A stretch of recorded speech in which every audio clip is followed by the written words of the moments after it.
তো সকলকে স্বাগতম।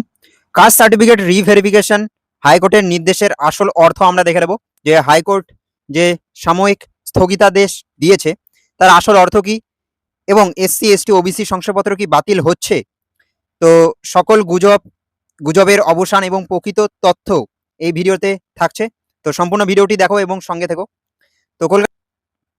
তো কলকাতা হাইকোর্ট কিন্তু অন্তর্বর্তীকালীন স্থগিতাদেশ দিয়েছে। তো এক নজরে মূল খবর যদি আমরা দেখে নেই, আপনার কাস্ট সার্টিফিকেট বাতিল হয়নি।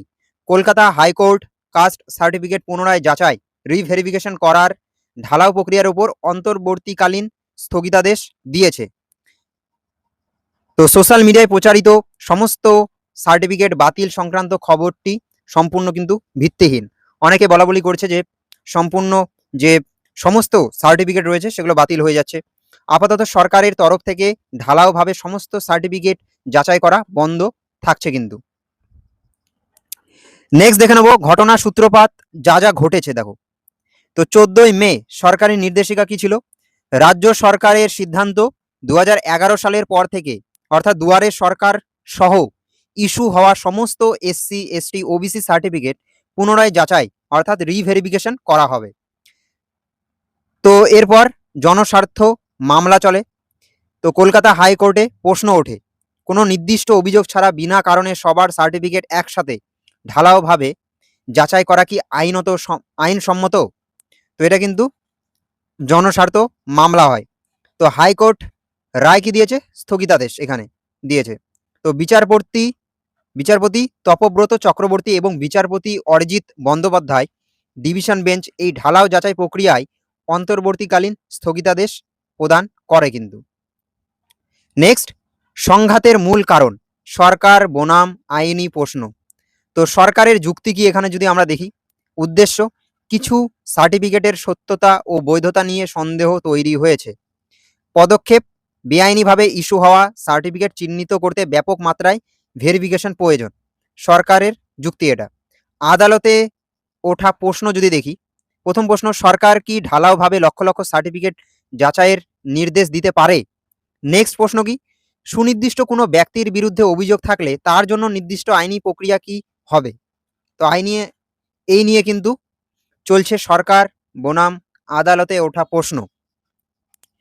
তো নেক্সট দেখো, আদালতের রায়ের মূল ভিত্তি একটি সহজ উদাহরণ স্থগিত করা হয়েছে ঢালাও যাচাইয়ের উপরে। উদাহরণ, ধরুন রাজ্যে 100 জনের সার্টিফিকেট আছে, সন্দেহের বশে 100 জনেরই আবার যাচাই হবে। আদালতের নির্দেশ কি?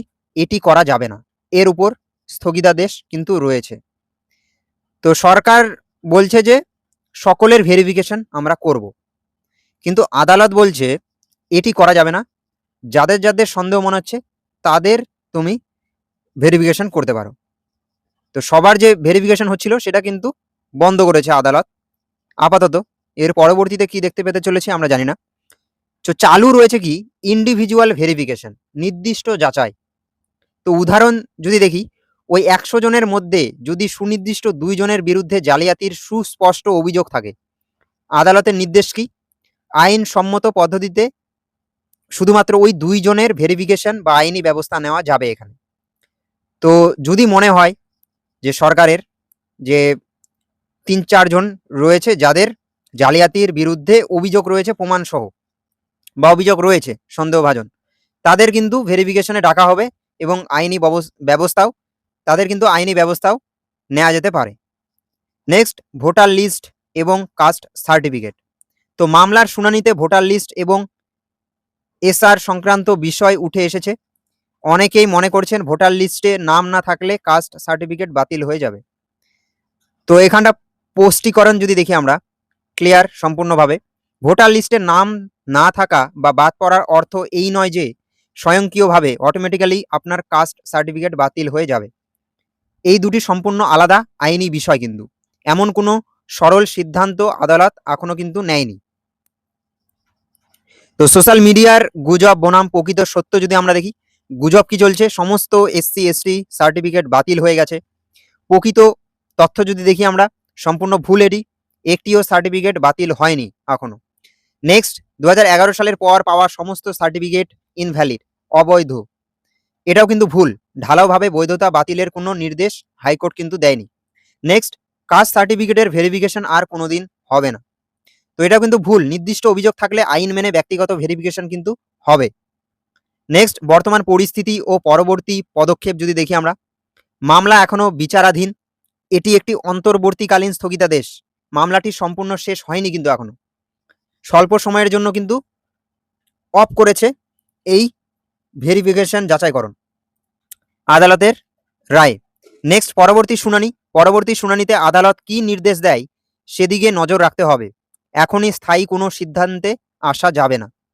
তো সোশ্যাল মিডিয়ার চটকারিতা হেডলাইন দেখে আতঙ্কিত হবেন না সকলে। নির্ভরযোগ্য সংবাদ মাধ্যম এবং আদালতের প্রকৃত অর্ডারের উপরে ভরসা রাখুন সকলে। তো এই ছিল সম্পূর্ণ ডিটেলসে তোমাদের জন্য। অনেকেই ভাবছে যে আর ভেরিফিকেশন হচ্ছে না বা হবে না, সেটা কিন্তু নয়। যদি কারো প্রতি সন্দেহ থাকে তাহলে কিন্তু সরকারের তরফ থেকে বা বিডিও অফিস থেকে কিন্তু ডেকে পাঠাতে পারে, তার সমস্ত নথিপত্র দেখবে। যদি মনে হয় যে বেআইনিভাবে করেছে তাহলে কিন্তু বাতিল হতে পারে। তো যে গণহারে যে চলছিল ভেরিফিকেশন, সেটা কিন্তু বন্ধ হয়েছে। ইন্ডিভিজুয়াল মানে ব্যক্তিগতভাবে কিন্তু ডাকা হতে পারে এবার। তো এটাই ছিল বিষয়।